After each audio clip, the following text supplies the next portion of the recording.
이번에 할 수 있다 살 수 있다 말씀을 준비하면서 한 절이지만 이 한 구절을 설교 준비하는 내내 설교 시간 내내 계속 반복해서 읽으면 참 좋겠다 이런 감동이 있을 때가 여러 번 있었습니다.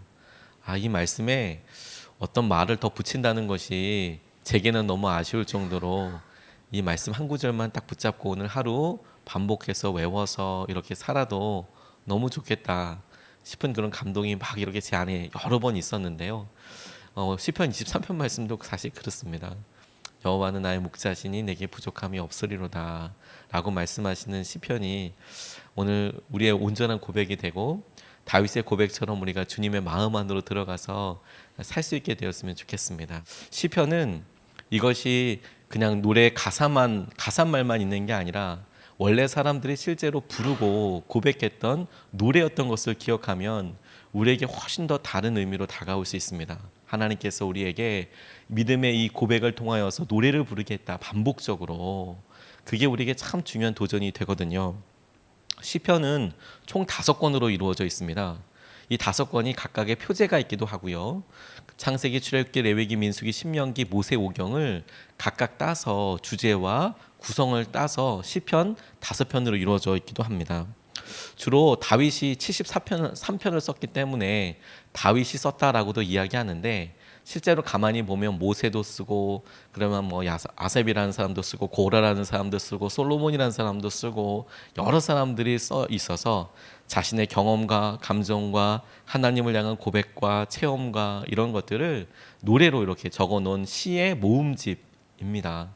그 중에서도 우리가 같이 오늘 읽었던 시편 23편은 다윗이 광야 생활을 하면서 본인이 하나님을 경험한 것에 대해서 자기에게 굉장히 친숙했던 목자라는 개념, 어렸을 때부터 자기가 목자로서 양들을 쳤거든요. 그런 개념으로 하나님을 경험하고 했던 것들을 노래했던 그런 시편인데 오늘 이것을 통해서 우리가 하나님 말씀을 우리가 좀 붙잡고 싶습니다. 첫 번째로 붙잡은 것은 기도하고 싶은 것은 노래를 부르세요. 노래를 부르세요 하는 겁니다. 1절 말씀에 보니까 여호와는 나의 목자시니 내게 부족함이 없으리로다. 여호와는 나의 목자시니 내게 부족함이 없으리로다. 히브리어 시편에는 다윗의 시라는 표현도 같이 히브리어로 들어가 있는데 미즈모르 다윗가 미즈모르 시편 다윗의 다윗라는 말이 같이 들어갑니다. 근데 우리가 읽을 때는 보통 여호와는 나의 목자시니 이렇게 읽지요. 내게 부족함이 없으리로다 이렇게 고백하고 있는데 저는 말씀을 묵상하면서 다윗의 모습을 떠올려 보게 됐어요. 다윗만큼 고난을 많이 당한 사람도 많지 않습니다. 왜냐하면 이스라엘의 왕이었던 사울에게 쫓김을 받았거든요. 그러니까 그 이스라엘 땅에서는 도망갈 데가 없었습니다. 왕을 피해서 도망갈 수 있는 데가 얼마나 되겠습니까? 엄청 어려운 삶을 살았거든요. 힘들고 어렵고 그렇게 살아갔는데 반복되는 광야 생활과 쫓기는 삶에서 그를 붙잡아 주었던 것이 무엇이냐면 여호와 하나님은 나의 목자이시다. 나의 목자이시다. 내가 부족함이 없다.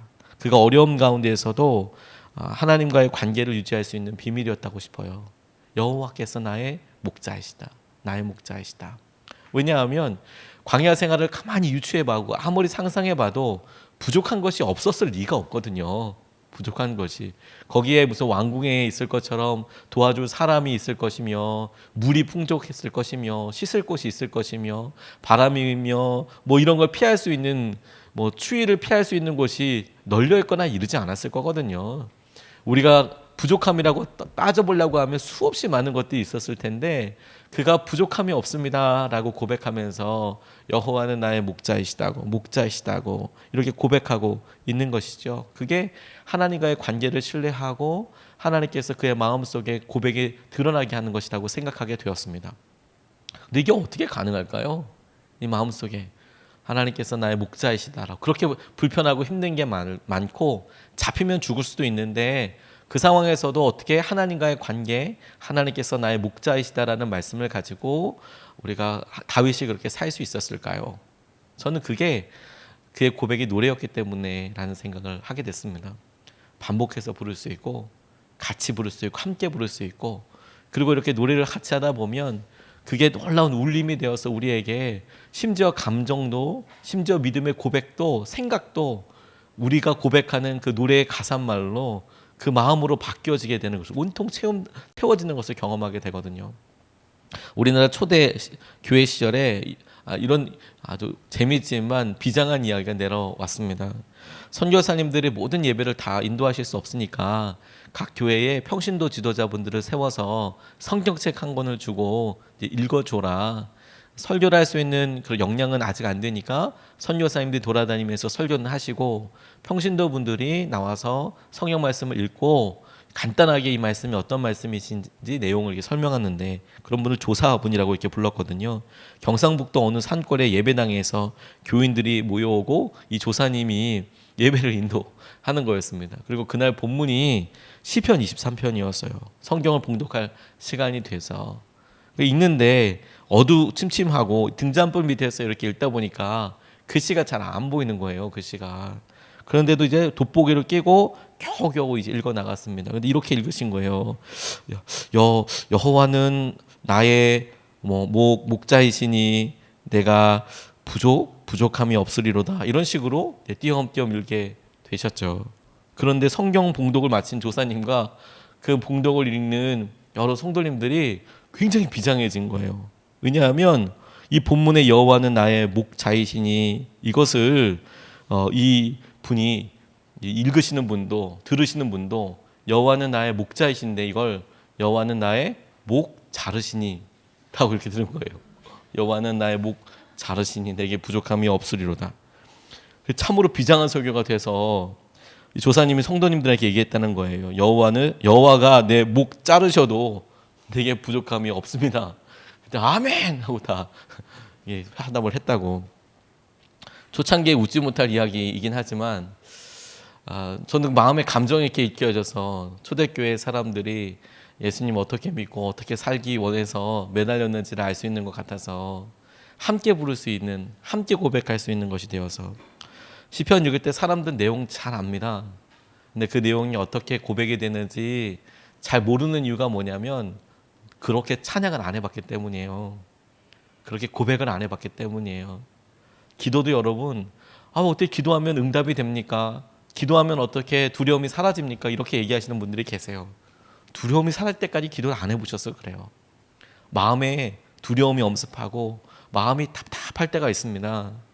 그런데 정말로 기도하고 동일한 기도 제목으로 30분이건 1시간이건 하나님 이 문제를 해결해 달라고 기도하면 이게 정말로 마음속에 평안함이 임합니다. 내 마음속에 하나님 내 목자이신 거에 대해서 내가 고백하고 올려드리는데 안 믿어지잖아요. 2번 해보고 3번 해보고 4번 해보면 이게 믿어지게 되어 있습니다. 이게 노래이니까요. 우리가 하다못해 그냥 가사들도 어느 날 이렇게 지나가다가 오토바이에서 막 노래가 나오는 거예요. 제가 좋아하는 노래도 아니고 그냥 우리가 세상 유행가 중에서 뽕짝이라고 하는 얘기가 막 나오는데 어느 그냥 오토바이 지나가다가 들었는데 가만히 보니까 제 입에서 따라 부르고 있는 거예요. 그렇구나. 막 이 노래하고 너무 깜짝 놀랐어요. 그런데 우리가 계속 부르면 우리의 심령을 채우고 마음을 채울 수 있는 게 시편이고 노래이더라. 하나님께서 다윗을 통해서 우리 시편 주시는 게 이 내용도 너무 귀하지만 저에게 묵상하면서 이런 마음을 주셨어요. 다윗이 날마다 찬양할 수 있었던 비밀이 여호와가 나의 목자라고 믿고 있는 그게 날마다 믿어줄 수 있었던 것이 날마다 노래했기 때문이겠구나. 힘들고 어려울 때마다 주님이 내 목자이신데 부족함이 없어서 나의 목자라고 고백한 게 아니라 주님께서 나의 목자이신데 내가 부족할 게 뭐가 있어.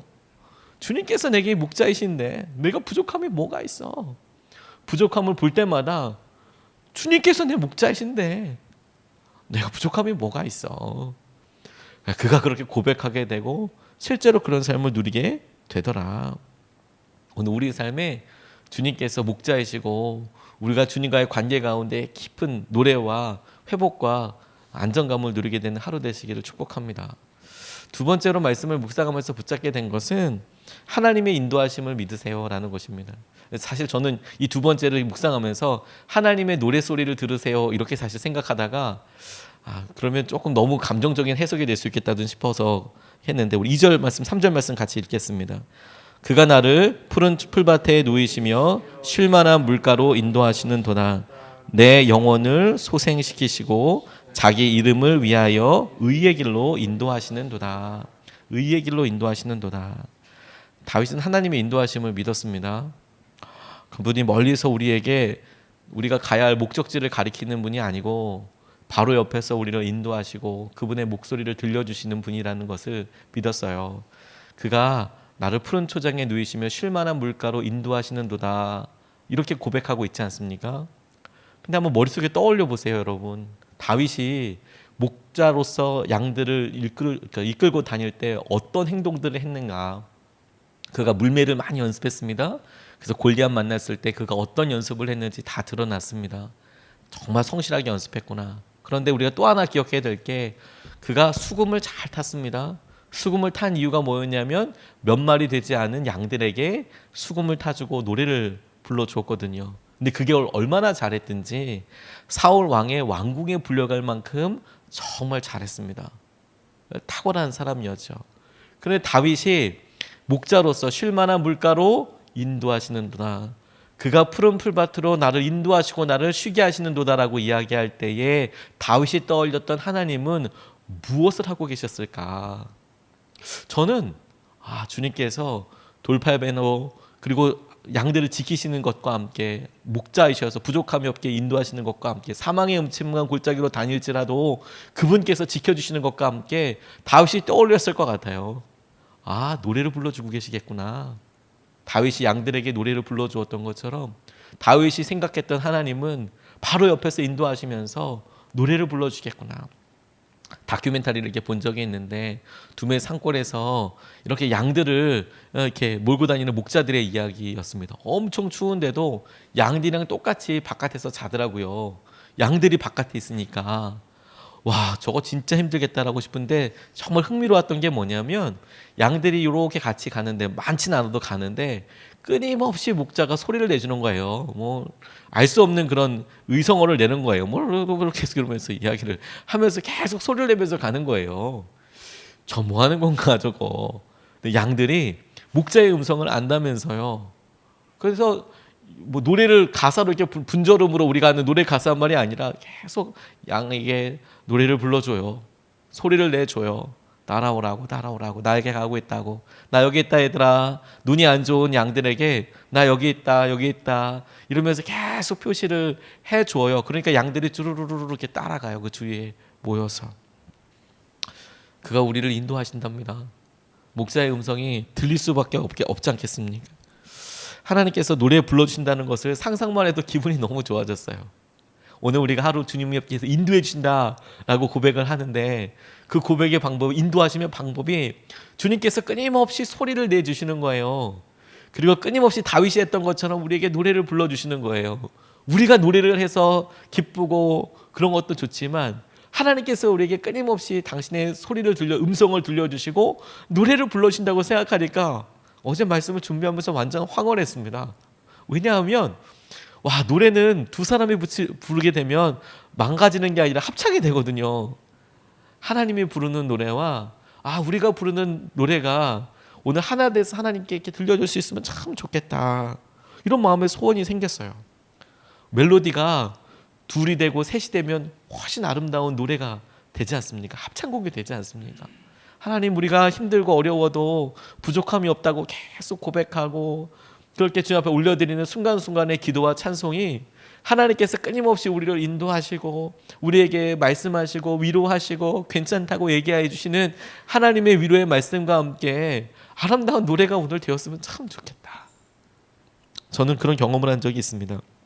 아버지 교회가 사택이랑 이렇게 붙어 있습니다. 저희 아버지께서 목회하실 때 미자리 교회에서 평생 목회하셨다고 말씀을 드렸는데 그 칸막이 하나로 교회랑 사택이랑 나눠져 있었어요. 3층에 상가에 그렇게 칸막이 나누고 그렇게 살았거든요. 그런데 집에서는 공부할 수 있는 형편이 안 돼서 어렵지만 부모님께서 저를 독서실에 보내주셨어요. 집에는 손님도 있고 뭐 일단 소리가 방음이 전혀 안 되니까 거기서는 공부할 수 없으니까 이제 고3 때 독서실 가게 해주셨습니다. 어렵지만 너무 감사했어요.